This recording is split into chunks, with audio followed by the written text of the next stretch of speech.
Out of the water, the subject most often appears as a female humanoid, with a mean volume of 90 liters, comprised entirely of water.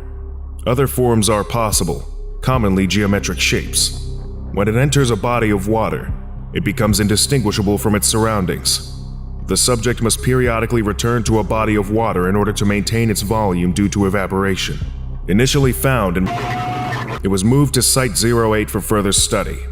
Subject was initially curious about Foundation personnel and seemed to enjoy interacting with maintenance staff and researchers and mimicking their forms. After a number of weeks, the creature apparently felt comfortable enough to remain out of the water during routine monitoring, though it retreated when attempts were made to study its composition. SCP-054 is apparently composed of normal water, with no detectable differences compared to ordinary spring water from the same source. No thermal, electromagnetic, biological, or other phenomenon has ever been detected in its body that would suggest how it animates. Water lost by SCP-054 to evaporation exhibits no special properties when condensed. Subject is held in a watertight isolation room, outfitted with specialized climate control equipment. An ornate fountain filled with water stands in the center of the enclosure. Maintenance personnel are required to wear NBC suits while inside the containment area, and must spend 10 minutes in a special drying room after exiting.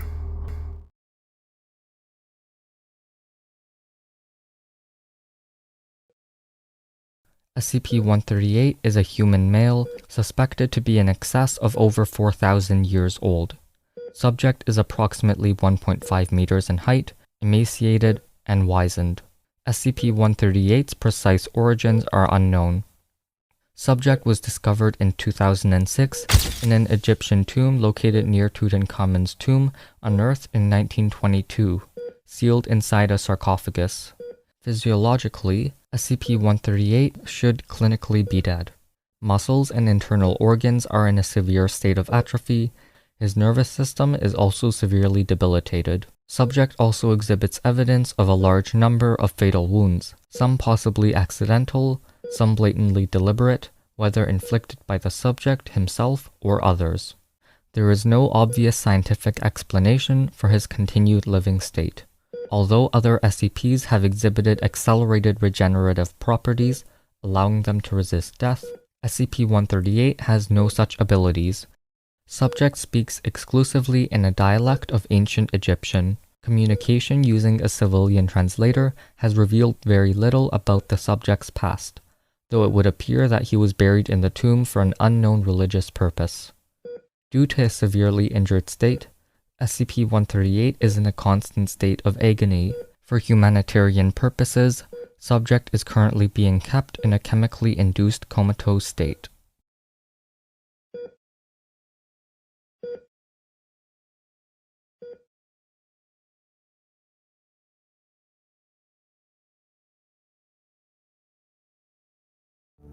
SCP-2430 is a humanoid entity with a physical appearance identical to the late Adolf Hitler, measuring at 173 centimeters in height and 72 kilograms in mass.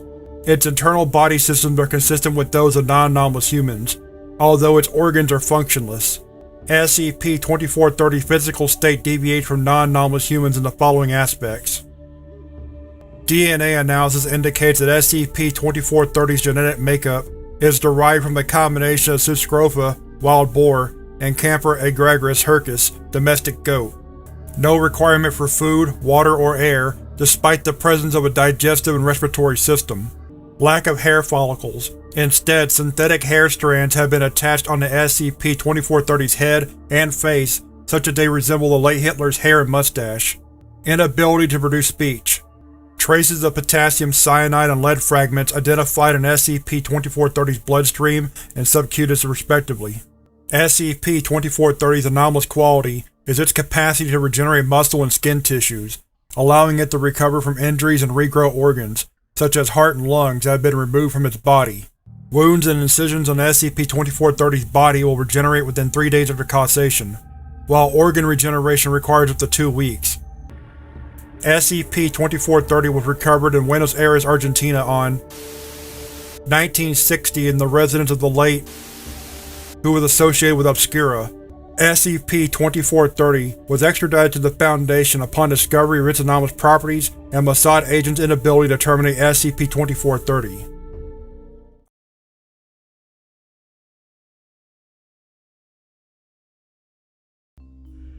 SCP-1879 is a phenomenon that affects houses in the state of Washington, USA. It has been noted to only affect interior doors, which are hereby designated SCP-1879-1. These doors are visually unchanged. However, when a sapient organism comes within 2 meters of an SCP-1879-1 instance, repeated knocking emanates from the object. This continues indefinitely until a subject opens the door. At this point, a male humanoid entity, hereby designated as SCP-1879-2, will emerge from the SCP-1879-1 instance. The entity is approximately 1.7 meters in height and appears to be of Caucasian descent and indeterminate age. After emerging from the door, SCP-1879-2 will attempt to sell a product to the subject.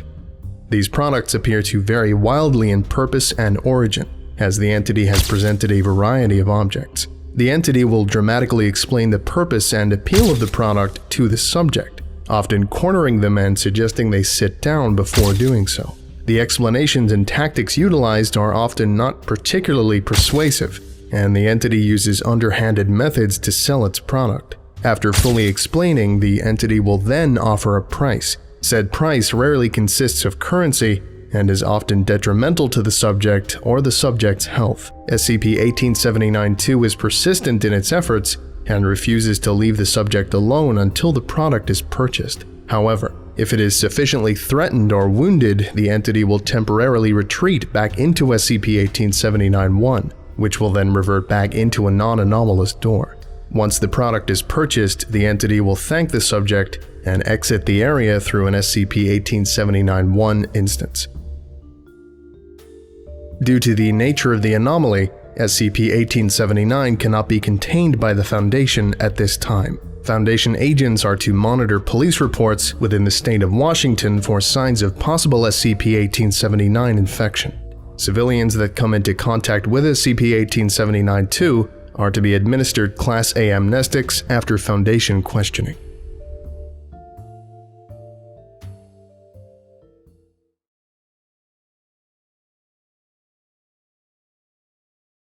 SCP-1337 is a Level 5 humanoid apparition, free-roaming, corporeal, actively aggressive.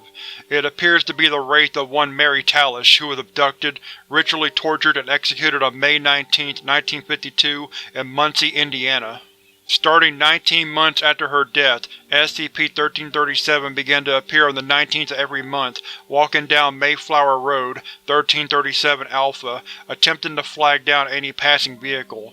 It would tell anyone who picked it up that it had gotten lost and was in need of a ride back to its home, 1337 Delta. SCP-1337 would give directions in such a way as to ensure passing the graveyard where Mary Talish was buried, 1337 Beta, and then encourage the driver to stop at the cemetery. Once out of the vehicle, SCP-1337 would vanish, leaving the driver to find her sweater, 1337 Gamma. Anyone touching 1337 Gamma would then feel an urge to return the item to Site 1337 Delta and Mary Talish's parents.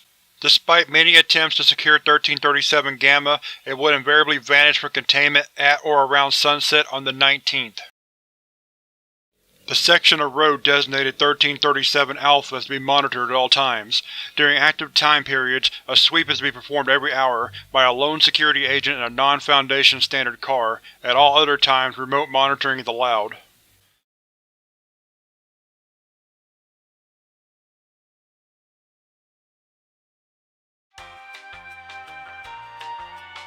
SCP-1005 is a sapient humanoid entity composed of semi-solid blue paint, with exact shades ranging from near white to deep navy. The surface of SCP-1005 has an average tensile strength approximately 75% that of human skin. This includes its clothing. SCP-1005 is unable to consciously control the viscosity or shape of its overall form, beyond the normal locomotion of a humanoid body. It can, however, control its outer layer to a point where it can choose whether or not its paint will smear on contacting surfaces. SCP-1005 is in the shape of a bald, humanoid male, approximately 1.9 meters tall, and has demonstrated the ability to speak with a deep and resonant voice. Despite this, SCP-1005 has no gender and physical structure or personal identity. To date, SCP-1005 has been extremely cooperative with researchers, showing a polite and professional attitude. SCP-1005 lacks most complex emotions beyond levels of satisfaction and comfort, and has demonstrated only limited facial expressions outside of movements required to speak. Additionally, SCP-1005 seems to lack the ability to understand abstract concepts. It is perfectly able to count, speaks fluent English with a slight northern Midwest American accent, and can perform simple tasks. The process by which SCP-1005 was animated and remains so is not known. By its own admission, SCP-1005 only remembers becoming aware only a few minutes before its reclamation during a raid at an auction being held by Marshall, Carter & Dark Ltd., where it was up for bid alongside several items which had been under Foundation investigation, specifically data expunged.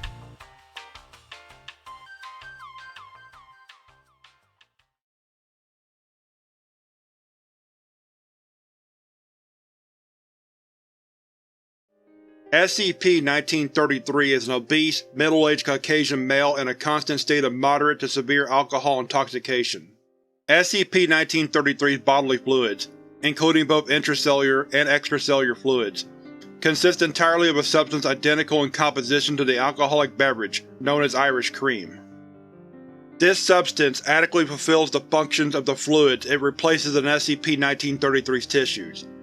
SCP-1933 subsists on a diet of cream, Irish whiskey, sugar, and refined vegetable oil, the basic ingredients of most commercially produced varieties of Irish cream. It is incapable of digesting anything that is not a standard ingredient of Irish cream. SCP-1933 will display effects consistent with acute malnutrition if its blood alcohol content significantly falls below or exceeds the range of 15 to 20%, the typical ABV of Irish cream. SCP-1933's bodily fluids are safe for human consumption if intake is limited to 25 ml or less within 24 hours. Prior to containment, SCP-1933 was chronically homeless, sleeping either on the street or in derelict buildings, wearing a Santa Claus suit at all times, stealing money with which to purchase the specific items of food and drink necessary for its survival, and collecting its bodily fluids in bottles. It would attempt to break into people's homes between 2300 December 24th, Christmas Eve, and 0500 December 25th, Christmas Day, and place crudely wrapped bottles of its bodily fluids alongside other wrapped presents, with the intention that they would later be unwrapped and subsequently consumed. SCP-1933 claims that this activity was motivated by a malevolent desire to give people presents, and refuses to acknowledge that its bodily fluids are fatal if consumed in large quantities. It has not been determined whether it is genuinely unaware and unwilling to accept that this is the case, or whether it is trying to conceal malicious intentions.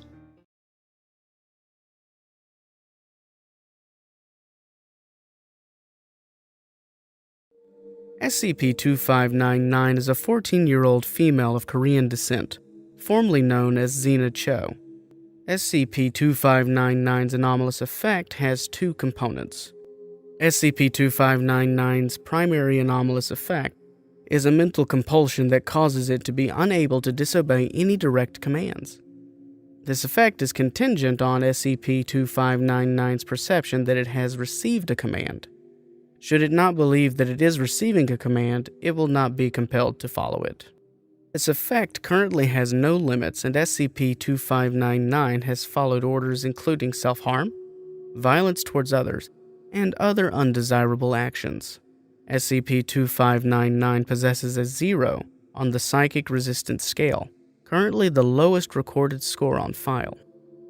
SCP-2599's secondary anomalous effect is its inability to fully carry out any given command. This effect causes SCP-2599 to fulfill most aspects of any command directed towards it, but it is unable to complete all requested components of the command or does not complete the command satisfactorily. Rigorous testing has concluded that this effect is involuntary and is not motivated out of any desire for rebellion or dissatisfaction with commands that it has been given. SCP-2599 has been unable to complete commands even when it has wished to do so, due to its secondary effect. Once SCP-2599 is ordered to perform a certain action, it is no longer capable of successfully completing that action in the future, even if it was previously capable of doing so. This effect can be overridden with a successive command. SCP-2599's secondary effect allows SCP-2599 to perform other anomalous effects as well, though only under the direct wording of a command.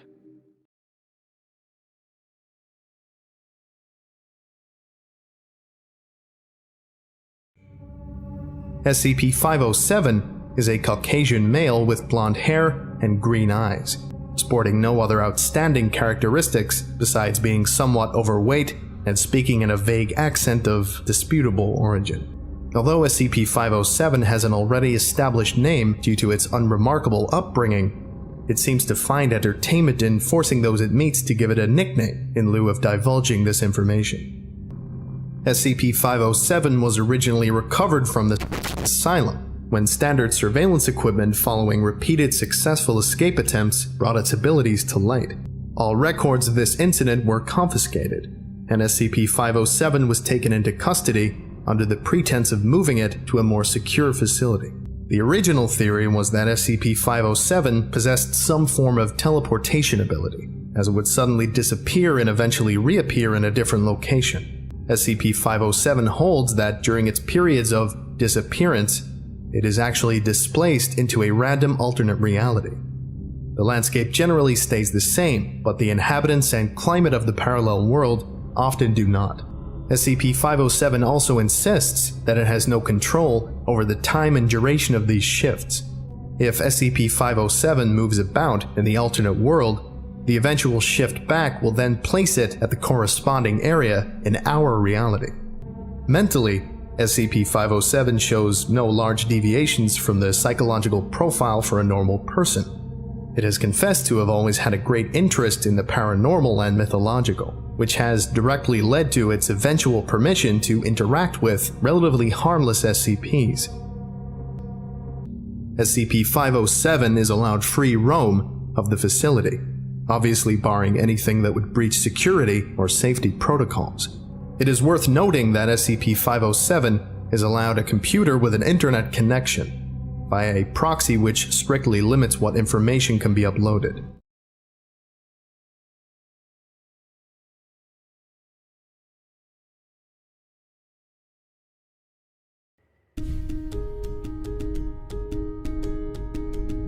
SCP-4999 is a humanoid entity of unknown composition, visually resembling a middle-aged male. Its physical appearance varies, with its dark suit being the only constant between manifestations. Due to the rarity of recorded SCP-4999 manifestation events and the highly specific circumstances in which they occur, little data concerning its nature or intent is available. However, its behavior is consistent across all recorded sightings. SCP-4999 will manifest only in the presence of one solitary human person at a time.